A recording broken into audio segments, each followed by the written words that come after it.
Hey, welcome to the first recap um, from this art project where I am reading How to Lose a Planet on YouTube. Oh, yeah. Book, How to Lose a Planet, the Afro Future Epic. Anyway, so the recap is basically going to consist mostly of maybe one technical writing thing and then a bunch of just true stories, actual things that happen which inspire the fiction, which is a really funny thing about writing fiction and how much of it is lies that are rooted in something true. So the technical thing, this first chapter actually used to be the third chapter. The first and second chapter led up to the prison break. But when I submitted it for my thesis in grad school, my professors, who were very supportive of the work, said, listen, an agent can get up to 10,000 submissions a year. And at that point, they're reading so much material. They're just looking for a reason to say no to your work, not because it's good or bad. It's just that they have so many other things to get through. And so my professors were saying, do the prison break in the first chapter. It's the most explosive chapter of the first three that you have. It is the hook. It is the splashy opening, so to speak. So strategically, even after I decided I'm going to independently publish it through my own publishing company, I decided to keep that just because the principles still apply in the sense that there's nothing wrong with a splashy opening, and I could do it without actually hurting the book. So just moving chapter 3 to chapter 1 and just finagling some language, it was fun. And actually, it reminded me of this other book I read, A Master of Gin by Jelly Clark. I spoke to Jelly Clark once because I got to host a speculative fiction panel at the Boston Book Festival, and the opening chapter of that book opens with this really cool magical murder because it's set in like the 1920s Egypt, but like Egypt is magical. It has which is essentially just like genies. It's super cool. Anyway, the first chapter, you don't really know what's going on, who's who, what's what, but you do get a sense of the world and the cool stuff that's happening because the murder is crazy. And the rest of the book's about solving who committed the murder. And it's, splashy opening.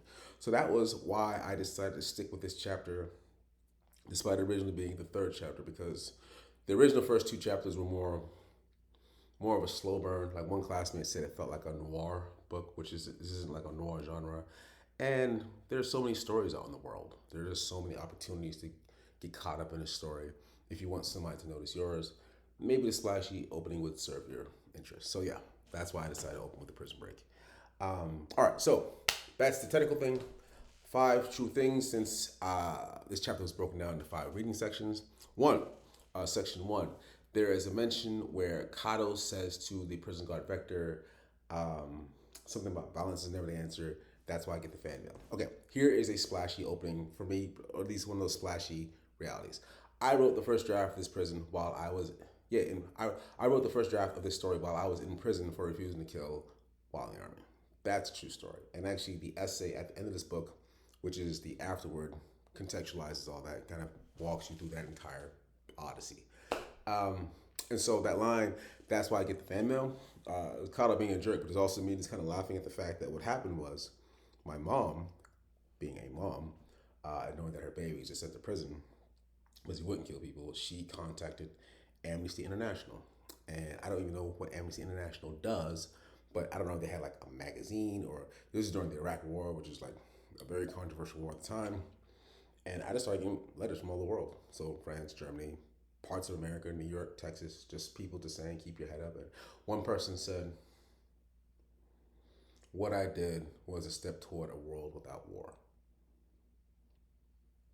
which I will be honest, sometimes I think about that and try not to get emotional because that wasn't exactly why I did it. It really wasn't a political thing. It was just a matter of, not to spoil the essay later on, but I just grew up around a lot of violence. And when I joined, I told them, I'll do a lot of things. I will be a writer. I actually want to be a journalist in the army, but I will not kill people. I will not shoot anybody. I was very upfront about that, and I got misled, which also gets brought up in the essay. And then when it came time to get in the plane, I was like, no, y'all lied.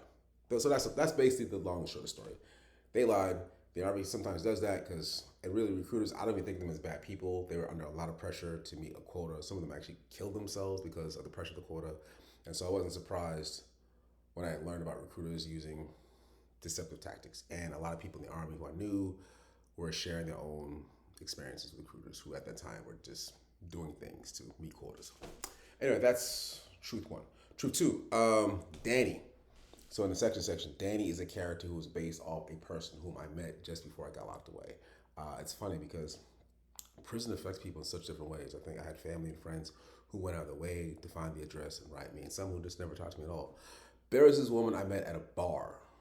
I swear, less than a month before I went away. I think I just told her the whole story. I was like, "Yeah, I think I'm looking at some time." She wrote me at least 3 times when we had just met. It wasn't like any like sexual thing. We didn't like hook up or anything like that. It was just human connection, you know. And I still have her letters, and they still matter to me. And so I think that's what was the inspiration for the character of Danny, who's just a good friend to Kato. Three, the grandfather, Moses, Kato teaching, Moses teaching Kato about body language. An incredible thing happened when I was locked up. A lot of people in the army got locked up for really interesting reasons. So this one guy, I won't say why he got locked up, but it was messed up. He didn't deserve to be in prison. But he was also deep, deep, deep into intelligence. And one day, we were all like in this like room. We're about to do like a men's just help mental health thing, you know, just to get through the whole experience of prison. And I remember that day I felt terrible. I just felt so low. And I think a few of us were just feeling like just the weight of the whole experience of being locked up. And this guy was basically a spy. So like the person running the meeting just asked him how you're doing. And he said, and so to deflect, you know what he did? He basically pointed out how everybody else in the room was feeling based on their body language. He barely even looked at me. And he just broke down how I was feeling. And I was so unsettled because it was like, I just felt so exposed and basically stripped naked. And after that happened, I just realized how maybe it's an imprecise science, but how much science might go into reading body language. So I read a few books on body language, which ends up being a consistent theme throughout the course of the story. Kato's ability to read body language and what that means for him in his relationship with his dead grandfather, whom he killed. Four, Hillhoppers. Okay, Hillhoppers was, in the story it says, they used to be grasshoppers, but during the flight across the stars after humanity loses Earth, the DNA mutates into hillhoppers. I got that idea because I read about this story about these two identical twins, genetically identical. One was sent up to space for a sustained period of time. And then when he returned around to Earth, what scientists discovered was that their genetic code had been slightly altered.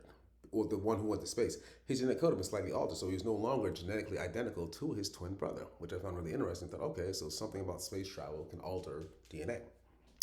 And five, shot in the pelvis. So when Danny's talking about ain't much more of a natural thing than getting shot than maybe being afraid of getting shot. It's a two-parter. One, I read the Wikipedia page of Asada Shakur, who was the godmother of Tupac Shakur, and she was a Rough Rider. So one of her many adventures involved going to a hotel to rob a drug dealer. Kicks in the door, drug dealer shoots her.